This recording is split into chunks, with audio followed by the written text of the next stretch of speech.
Hello everyone. Let's prepare for common PG entrance test of English literature with me. So as I promised you, I am back with a new topic. It is core 13 paper of English literature, that is post-colonial literature, and it is the topic is totally based on the novel Kanthapura. As we know, Kanthapura is the famous novel of post-colonial literature of English, written by novelist Raja Rao. So let's have a look and make sure you subscribe my channel to get more uh, videos like this to prepare for your CPET exam. So let's start from the question 1. Kanthapura is in dash in the novel Kanthapura. तो ये जो कांथापुरा है वो कहाँ है? It is situated in India. So question number 1 is C, India. Question number 2, who colonized Indian the novel Kanthapura. मतलब कांथापुरा को किसने कॉलोनाइज किया था? तो हमको पता है ये ब्रिटिशर्स ने किया था, तो ऑप्शन बी होगा Britain. Question number 3. The narrator is dash in the novel Kanthapura. So, Kanthapura, the story narrated by Achakka, the old lady Achakka. So, question number 3 का आंसर है option C. Question number 4. The main characters are dash in the novel Kanthapura. The main characters are Brahmin in the novel Kanthapura. Question number 5. Venkamma is dash in the novel Kanthapura. Venkamma is a character like it's not intelligent, it's not sweet, it's not funny and crash. It was mostly rude and spiteful. Question number 6. Bhatta is in the novel. Bhatta is dash in the novel Kanthapura. So Bhatta is a wealthy landowner, as we know. It was a wealthy landowner who gave a place to the policeman in the novel to live. Question number 7. What is bhajan in the novel Kanthapura? Bhajan, it is a Indian term, so we know that bhajan means a hymn. Question number 8. Why is Jairam Chair controversial in the novel Kanthapura? So in the novel Jairam Chair was very controversial because he equates Gandhi to a saint. मतलब वो गांधी जी को एक महात्मा, एक साधु की तरह, मतलब एक spiritual person की तरह, फिगर की तरह ट्रीट करता था या फिर बोलता था. तो let's go to the question number 9. Murthy is known for the following except dash in the novel Kanthapura. So Murthy Kanthapura में इन सभी चीज़ों के लिए जाना जाता था, लेकिन किसके लिए नहीं जाना जाता था? वो था विट. मतलब उसका वो विटी नहीं था ज़्यादा. तो question number 10. Bade Khan is dash in the novel Kanthapura. He was a skulking person, a policeman, heavy set and a bearded person. So the answer will be all of this. Question number 11. What task does Murthy tell people is sacred in the novel Kanthapura? So Kanthapura में क्या करना बहुत sacred, पवित्र माना जाता था? So ये होगा स्पिनिंग करना या फिर चरखा चलाना. Question number 12. Bhatta dash in the novel Kanthapura. So Bhatta was spends lot of money in the city. No, does not support Murthy, owns much of Kanthapura. So answer will be does not respect Ratna. Question number 13. Bhatta is more concerned with Perias, means the coolies in the novel Kanthapura. Question number 14. Rangamma is all the following except dash in the novel. So Rangamma क्या थी? और एक चीज़ वो नहीं थी, तो इससे हम क्या बता सकते हैं? She was not sassy. Okay, she was a widow, she was a reserved and she was smart, but she was not sassy. तो ये होगा answer. Question number 15. Ratna is controversial in the village because she is too dash in the novel Kanthapura. She is too independent in the novel Kanthapura. वो बहुत independent mind का था, तो इसलिए उसको बहुत ही कंट्रोवर्सी का सहना पड़ा था, इसलिए ये होगा answer. Question number 16, who is Narsamma in the novel Kanthapura? Okay, तो इसको बोलेंगे हम Narsamma was Murthy's mother in the novel Kanthapura. Question number 17, why is Narsamma upset with Murthy in the novel Kanthapura? Narsamma, उसकी माँ जो थी वो अपसेट थी क्योंकि मूर्ति इज़ अ ब्राह्मण, but he was helping the coolies or the perias or the low caste people in the novel, so she was upset. So इसको हम बोल सकते हैं he is going to get them excommunicated, इसीलिए वो upset थी, उनकी मदर अपसेट थी. Question number 18, when did Murthy embrace Gandhism in the novel Kanthapura? So वो जो हमारे प्रोटैगनिस्ट मूर्ति वो गांधीज़म को कब अपनाते हैं? तो ये हम बताएंगे कि आफ्टर ए विज़न, तो एक विज़न के बाद उन्होंने गांधीज़म को अपनाया. 19 number, what happens to Narasimha in the novel Kanthapura? In the novel Kanthapura she dies. अच्छा, वो मर जाती है नॉवल में. तो 20 number question, who is Achakka son in the novel Kanthapura? Achakka son, जो हमारी स्पीकर की सन कौन थी? वो थी Seenu. Question number 21, in the novel Kanthapura, what is Skeffington known for? Skeffington is known for coffee beans. ये एक जगह थी जहाँ पर कॉफ़ी बीन्स को उगाया जाता था ब्रिटिशर्स के द्वारा, मतलब ब्रिटिशर्स ओनर थे. तो question number 22, the first Sahib in dash in the novel Kanthapura? The first Sahib जो थे वो कौन थे कांथापुरा में? वो बहुत मतलब क्रूएल टाइप के इंसान थे. तो ये होगा answer. 23, conditions at Skeffington for coolies include dash in the novel Kanthapura? Conditions at Skeffington for coolies include dash. Include, ये तो तीनों होंगे. हार्डवर्क, इनको हार्डवर्क करना पड़ता था. लिटिल और नो पे, बहुत कम या फिर बहुत मतलब इनको पेमेंट ही नहीं मिलता था और बहुत ही गरीबी में, वो बहुत ही ख़राब हालत में वो लोग भी काम करते थे. तो all of this will be the answer. Option D होगा answer. Question number 24, new sahibs shameful behaviour includes dash in the novel? So जो न्यू साहिब आए थे उनका शेमफुल बिहेवियर क्या था? Taking Indian women to sleep with. तो ये बहुत ही ख़राब काम करते थे. तो जो साहिब आए थे ऑप्शन सी होगा answer. Question number 25, a maistri is like an और a maistri is like dash in the novel Kanthapura? A maistri is like an overseer in the novel Kanthapura. Overseer in the novel Kanthapura. Question number 26, in the novel Wide Sargasso Sea where is Christophine from? Christophine कहाँ से belong करते थे? Christophine was from Martinique in the poem in the novel Wide Sargasso Sea. तो question number 27, what is name of the Antoinette's disabled brother? तो इनका नाम था पियर.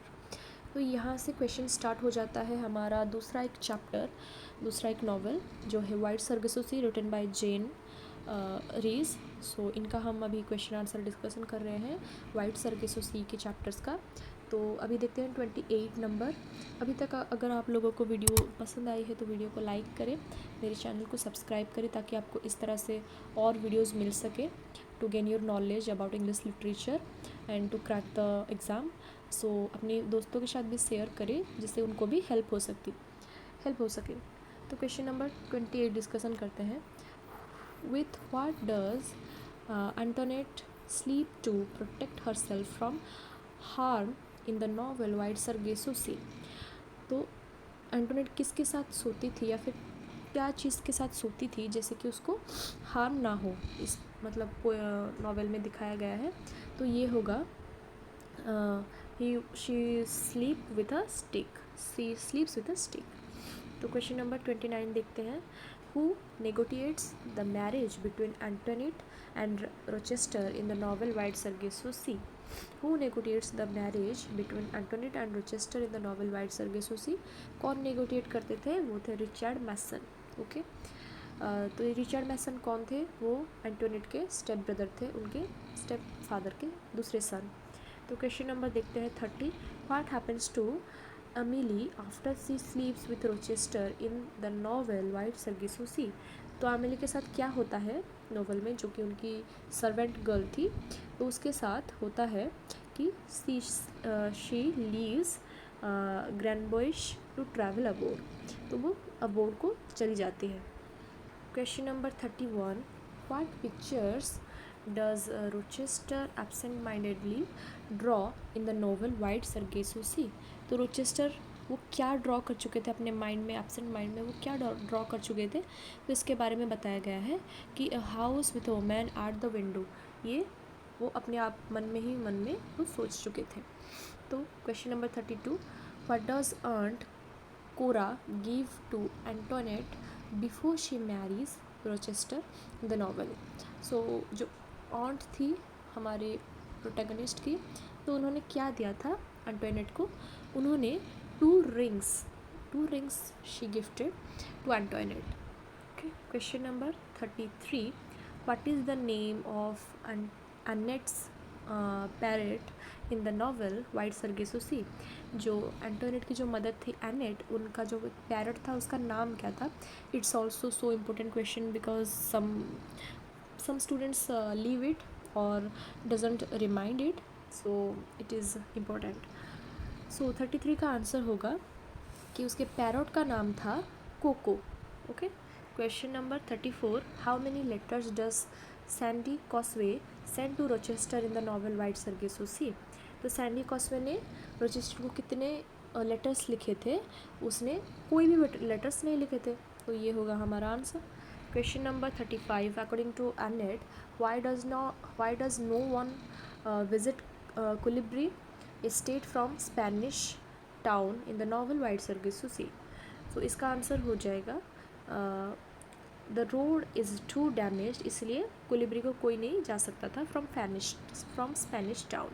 Okay, question number 36, how does Rochester threaten Christophine in the novel Wide Sargasso Sea? Rochester Christophine को कैसे धमकाता है या फिर डराता है? तो इसको हम बोलेंगे कि ऑप्शंस देख लेते हैं। With the knife he says he will fire her, with the police और विद एंटोनेट्स वेलबींग।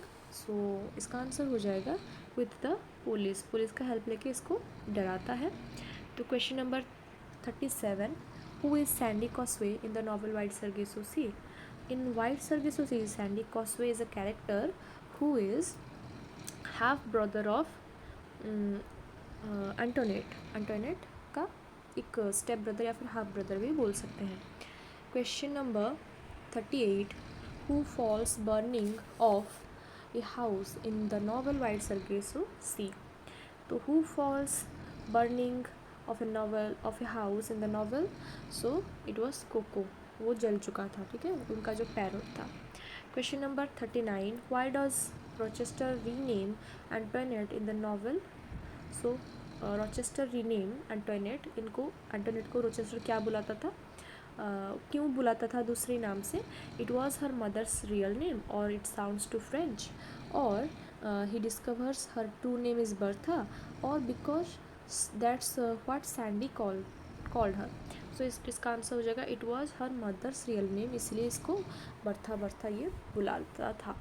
तो क्वेश्चन नंबर 40 देखते हैं, who gets Antoinette drunk first in the novel Wide Sargasso Sea? Wide Sargasso Sea में Antoinette को किसने drunk करवाया? ठीक है, फर्स्टली इसको हमारे क्रिस्टोफर जो कैरेक्टर था उस क्रिस्टोफाइन उन्होंने ड्रंक करवाया था। Question number 41, what animal announces the changing weather in the novel Wide Sargasso Sea? कौन सा एनिमल वाइट सरगेसो सी में वेदर चेंज का एक इशारा देता था या फिर अनाउंस करता था? तो हम बोल सकते हैं ये था कॉक, और मतलब ये हमारा रोस्टर होता है। तो question number 42, in the novel White Sargasso Sea, how many living children does Christophine have? क्रिस्टोफाइन के कितने बच्चे थे जो जिंदा थे? Only one. Question number 43, who finally persuades Antoinette to get married in the novel White Sargasso Sea? मतलब White Sargasso Sea में कौन मना लेता है हमारे एंटोनेट को मैरिज के लिए? तो वो होते हैं उसके स्टेप फादर रोचेस्टर। उसके husband Rochester. Question number 44, what advice does Christophine give to Antoinette concerning Rochester in the novel Wide Sargasso Sea. तो इसका आंसर हो जाएगा she tells her to go to Martinique. Okay. Question number 45, why does Annette want to leave Jamaica in the novel Wide Sargasso Sea. Annette को Jamaica छोड़ना क्यों था? तो इसका आंसर हो जाएगा 45 का आंसर हो जाएगा because she is scared of the black servants. Okay. तो वो लोग जो ब्लैक सर्वेंट्स के लोग थे उससे वो बहुत डर चुकी थी या फिर डरती थी, इसलिए वो जमाइका छोड़कर जाने जाती थी। Question number 46, in what colonial island nation does Wide Sargasso Sea take place in the novel. तो कौन से कॉलोनियल नेशन के बारे में, आइलैंड के बारे में बात किया जाता है या फिर कौन सा प्लेस था ये था हमारा बताया गया है Jamaica place island. Question number 47, what historical event caused Antoinette's father to drink himself to death in the novel. तो कौन सा ऐसा इंसिडेंट हुआ था जो कि इसके फादर को ऐसे मजबूर किया था, डेथ होने के लिए मजबूर किया था डेथ के लिए। तो वो हो जाएगा the end of the slavery. ठीक है। Question number 48, who narrates the second part of the Wide Sargasso Sea. Second part इसका किसने बनाया था, किसने बोला था? तो सेकंड पार्ट में एंटोनेट्स हस्बैंड के पर्सपेक्टिव से या फिर पॉइंट ऑफ व्यू से हम देखते थे। ठीक है। तो question number 49, what name does Antoinette's husband inexplicably give her in the novel Wide Sargasso Sea. तो यह हमारा बोला गया है कि कौन सा नाम से एंटोनेट को उसके हस्बैंड मिस्टर रोचेस्टर बुलाते थे, वो तो है बर्था। ठीक है। तो क्वेश्चन नंबर 49 का आंसर हो जाएगा Bertha. Question number 50 and last question, what specific experience causes Antoinette to leave her upstairs prison candle in hand in the novel Wide Sargasso Sea. तो कौन सा ऐसा एक्सपीरियंस की वजह से एंटोनेट अपस्टेयर्स प्रिजन को छोड़ के और कैंडल लेके वो चली जाती है बाहर, बिकॉज ए रिक्यूरिंग ड्रीम। ठीक है। अपना ड्रीम के बारे में सोच के वो ऐसा काम करती है। तो यहाँ तक अगर आपको वीडियो अच्छा लगा और इससे आपकी कुछ भी हेल्प हुई है और आपको कुछ भी नॉलेज गेन करने को मौका मिला है तो प्लीज़ मेरे चैनल को आप सब्सक्राइब कीजिए और अपने दोस्तों के साथ शेयर कीजिए ताकि वो लोग और आप भी इससे प्रिपेयर हो सके एग्ज़ाम्स के लिए। तो इसके बाद भी मैं इसका दूसरा पार्ट लाऊंगी जिसमें और भी पोस्ट कॉलोनियल लिटरेचर्स या फिर हमारे ऐसे भी बहुत सारे लिटरेचर के पार्ट्स और टाइम के पीरियड्स के वीडियोस आएंगे उसके क्वेश्चंस के ऊपर। तो इसीलिए चैनल को देखते रहिए और बहुत सारा प्यार दीजिए। Thank you for watching.